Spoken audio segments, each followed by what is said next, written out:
Hello everyone and welcome to Action RPG. I'm your host Aaron, and for today's video we're headed to the world of Last Epoch. We are now 2 days away from the highly anticipated Season 2 Update 1.2 Tombs of the Erased, and you can feel the buzz, you can feel the excitement in the air. This video series I am doing leading up is just trying to get you pointed in the right direction. Maybe you're not sure what build you want to play. I'm trying to pick builds that I feel like are pretty easy to gear and come online fairly quick, and today we are going to be focusing on the Rogue. Now, a couple announcements at the beginning of the video. If you have not joined my Discord yet, we're approaching 5,000 members. We are very, very close, and we have a brand new community treasure hunt event. This is the 8th treasure hunt event. We're going to be looking for Shattered Worlds. First one to find Shattered Worlds wins a custom Action RPG hat that you get to design. First link in the description is my Discord. You just join the Discord, go to the general chat, or right under the general chat, and hit interested. Also, we are kicking off Subathon 3 on the 17th. We've got special guests, game giveaway, merch giveaways, and a whole bunch of crazy stuff. So make sure you come by the stream on Thursday. Okay, let's do it. Right now, we're on my brand new website, actionrpg.com. And the first build we're going to be talking about, or I guess the first mastery for Rogue, is the Falconer. Now, Ballista took a little bit of a hit this season. And looking at my Falconer builds, my #1 recommendation is still Ballista. One, as people know, I really like minions. And when you are talking about getting a build online, Ballista is pretty easy to get online early. It's a minion if you're a new player. Minion builds are normally easier, and Ballista being one of the top meta builds for last season, EHG did not kill it. Now, what 11th Hour Games normally does on overperforming builds is that if a build is 1,000% better than everything else, they'll bring it where it's like 50%, 100%, maybe 200% better. So it feels like this massive nerf, which technically it is, but it's still the best build you can play. So my recommendation for Falconer is Ballista. Now, Ballista, obviously, just like every other build, is getting its new idols. And with the new idols, it is going to gain back some of that power with critical strike multiplier and critical strike chance. And you could stack 4 of these. So you're going to be getting another 50% critical strike multiplier on your Ballista. Again, the gear for it is fairly easy. They have also updated controller for Ballista. So I'll show you a quick clip right now, but basically when you put out your Ballista, instead of it like spawning into the enemies, it'll spawn by you. But if you're playing blow up Ballista, it'll now spawn into the enemies. So if you're a controller player, Ballista also is going to feel way, way better. Check out this clip.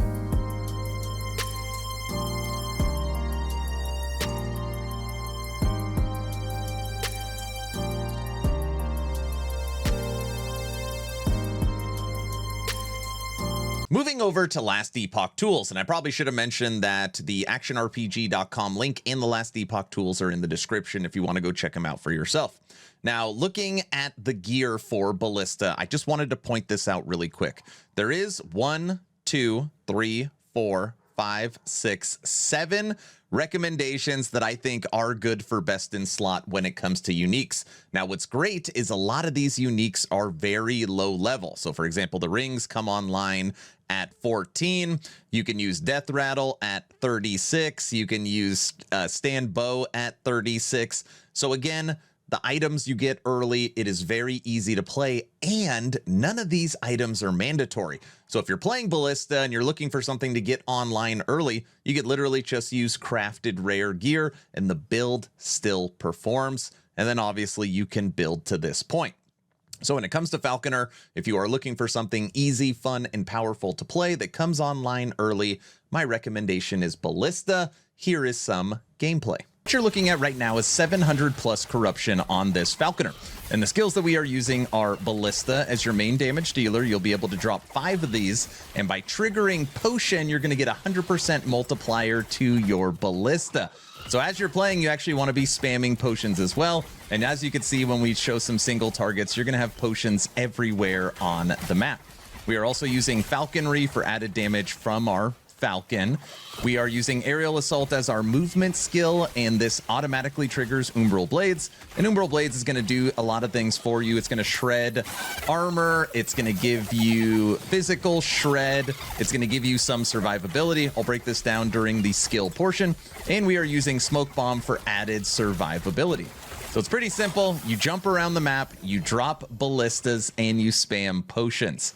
And you're extremely strong. Obviously, this is 700 plus corruption. Now, there is a little bit of a sequence to this. You want to use your movement skill, then when you drop, immediately hit your ballistas, and then you want to spam potions and continuously use your movement skill because it gives you multiplicative damage and attack speed for your ballistas. So everything has really good synergy. So now let's talk about Bladedancer. And unfortunately, Rogue has the least amount of skills than any other class, which normally means it doesn't have a ton of build diversity. And when I was looking through my Bladedancer builds, I was trying to think what would be easy to come online and something that maybe people haven't tried if they want to do something new for Season 2. And what I came to is my Dancing Strikes Bladedancer. Now, maybe you're a fan of Spin to Win or channeled abilities like Disintegrate.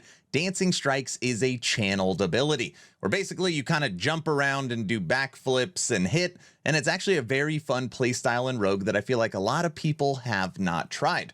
Again, the build is practically unchanged. It actually is unchanged. Every build has obviously updated idols, but the skill had no changes in Season 2, and the passive tree for Rogue is practically unchanged. All they did was add some recurve chance. So Dancing Strikes only gets better based upon getting access to better gear, which means it'll move up a little bit Season 1 to Season 2. Not a lot to talk about it. Again, it's a fun build. It's an easy build for beginners, and it doesn't take a lot to gear. Check out a little bit of gameplay for Dancing Strikes. Currently at 500 corruption, skills we are using on our Dancing Strikes are, you guessed it, Dancing Strikes, Shift, Umbral Blades, Shadow Cascade, and Smoke Bomb. There's actually a couple ways you could play this. Sometimes I like playing where I just run forward and gather a million mobs and then tear them up. You can obviously go pack to pack, but very simply, this is a Shadow Daggers Bladedancer build.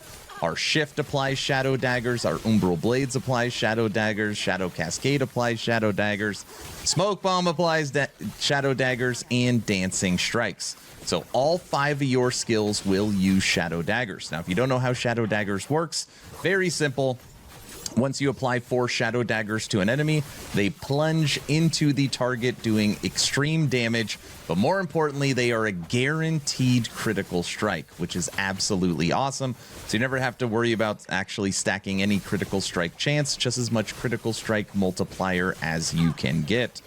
So you shift to apply Shadow Daggers. Umbral Blades are automated through your shadows expiring, or you could manually throw them if you want. Smoke Bomb gives you survivability and a big boost to your damage, also making shadows and applying Shadow Daggers. And you just jump around with Dancing Strikes. Last but not least, let's talk about Marksman. And if you're playing Marksman for Season 2, you already know what skill you're going to play. Heartseeker Marksman. And in my opinion, in my testing, there's 3 ways to play Marksman, or for Heartseeker: cold, fire, and physical with puncture. And right now we're going to talk about a build that we theory crafted on Air in Action RPG on Twitch. This is the fire version of Heartseeker. This is something that game designer for EHG Carve talked about, which, by the way, at the end of this video I'll play a little of Carve's gameplay because I can't show my own, but we'll talk about this build. Now, the skills that we are using is Shift, and Shift is going to cleanse ailments. It's an awesome movement skill. It's going to give us shurikens, and it's going to create a shadow. We're using Smoke Bomb, and we're taking it in bigger area, longer duration. Also cleanse ailments, and it's going to make shadows. Shurikens, which are auto-triggered from our Shift. We're taking Cinder Strike as a 5th skill because in this build, Dark Quiver really doesn't make sense. So we're taking Cinder Strike, and this is going to be burning our give us multiplicative damage to burning daggers, and make it where all your shadows now also throw 5 burning daggers. And again, you're going to have shadows from Smoke Bomb and from Shift. And then, of course, the main skill, Heartseeker. Heartseeker, you'll come up here and you'll get your recurve chance per your dex and your minimum recurve. You're going to turn this into a generator skill, so you're getting mana back every single time it hits, and you're going to need that to maintain mana big time. We are also transferring this into a fire skill, and the fire skill is going to make burning daggers when it recurves, and it's going to give us a bunch of multiplicative fire and spell damage. On top of that, we're also going to get a bunch of dust shroud. And basically the idea is pretty simple. You run around and you are shooting your fire Heartseeker, and what this is doing with the Dragon Song bow is you're going to have basically a guaranteed crit. And if you get a good rolled one, 1 in 3 is going to cast Dragon Fire, and it's going to be like a bow mage. So basically you're shooting Heartseekers with Dragon Song, and Dragon Song is making Dragon Fire. So you got Dragon Breath coming out like crazy. On top of that, we are using the new Pearls of Swine. This is going to give you Fire, Vitality, All Resist, and All Attributes. It's just kind of a good stat stick for it. On top of that, we are using Harbingers of Stars. Now, what Harbingers of Stars is going to do is you are going to be a bow mage. So not only are you shooting fire breath, you are also dropping fire meteors. And the hardest thing about this build is always maintaining mana. But we were messing around with it on stream. It's so much fun. But basically, you're hitting enemies with Heartseeker, which is creating Dragon Fire, which is also dropping fire meteors. It is ridiculous. And the rest of this stuff, we put on Prism Wrap so that we take less elemental damage, and you get crit chance, and you get elemental damage, or less elemental damage taken. Really good in slot. And then you've got some awesome new idols for it. But this was kind of the idea, and this build would totally function. If you can't maintain the mana, you would just eliminate this belt, which would take away your meteors. But again, think for a second on the power fantasy. You are a marksman shooting fire Heartseekers, creating fire dragon breath, dropping fire meteors, and throwing fire burning daggers, while your shadows are also throwing fire daggers. And it's basically an automated skill. All you're doing is shifting and using smoke bomb, cinder strikes, and shurikens you don't have to worry about. So it's easy. Probably going to take a little bit to get the build online, but this is something that we have theory crafted. 3 ways to play Heartseeker Marksman: cold, physical, puncture, and fire. So those are my recommendations. What I'm going to do to take out this video is just show you some gameplay from one of Carve's Tour of the Erased, where he was teasing and leaking us with his in-game CT gameplay. This is like Discord gameplay, so just know that it's not super high quality, but at least you'll get to see some Heartseeker in action. So that's the video. Don't forget to join the Discord to get into the new treasure hunt, almost 5,000 members. We have our third subathon on the 17th. Subathon 1 went 31 days. Subathon 2 went 65 days. So we'll see what the shenanigans are going to happen on Thursday. And don't forget to check out actionrpg.com, the brand new launched website. We've got creators like Babbling Bike, The Curse, the Frozen Sentinel, The Curse, and myself. So the website continues to grow. I'm done. Hopefully you were entertained or at least learned something. Aaron, out. I don't need to do that, but so you see some punctures are flying off here. Christ. Obviously, this is pretty weak enemies, so but this is a way to build it. Oh my god.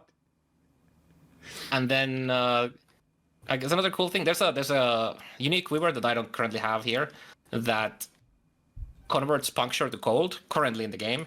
What it does not do currently, it doesn't convert the bleed chance from the bloodthirst to frostbite, but it does in season 2. So you can do a frostbite puncture plus Heartseeker stuff if you want. Feels good. So how are we gonna make the conversion here? How are we gonna make other builds compete with this type of clear speed? Well, to be fair, we are in like the lowest. Yeah. So here's the gold converted one. Oh, so when you don't have a target to hit, it's just gonna bounce back and forth where you aimed. Yeah. Okay. So you could actually stack up a bunch of arrows before a boss becomes attackable. Yeah, and then there's some fire. That looks fantastic. You can also turn this into a throwing ability. You actually show that on the trailer. It comes from a unique that I don't currently have. It's a triggered throwing ability at that point, isn't it? Yeah. So you don't actually throw it yourself. It just comes from the unique. But you have some interesting support here for throwing and spell builds. For example, the Dragon Zone that I was showing earlier. And this is interesting because this scales with how many times you recurve. So there's a reason for you to stack the recurve as much as you can, because you just want the buff to go as high as you want, right? Yeah. And it also keeps throwing. So this is where you could also use this as support kill for some throwing marksman build, maybe that those exist as well. So there's a lot of cool stuff in Heartseeker. It is really important to note that this is a marksman specific ability. You cannot use this on Falconer or Bladedancer. Yes, this is only for marksman. Yep. So it's past the chain, basically, is what you're saying. I think it's a 30 point. It's 30 points, I would look at the game, but then I would show the skill tree, and I don't want to. It's all good. I don't think there's a lot of changes for the passives on marksman though, but yeah, it's locked to marksman. Let's not get you sued. We appreciate the showcase. I did have a question though regarding like extra skills past the chain, right? We know there's one lacking for the Lich, and we know there was one missing for the Paladin. Is that still the case for season 2? Yes, the only brand new ability for season 2 is Heartseeker, and it's a doozy. There's Volatile Reversal is essentially a new skill because it's so heavily reworked. But yeah, the only new one is Heartseeker. We are still looking to I know what the we as a team, we know what the I love this build. Sorry, getting distracted by card playing. We know what the abilities that are going to go in those slots are going to be, and we have started working on some of those new abilities for future updates.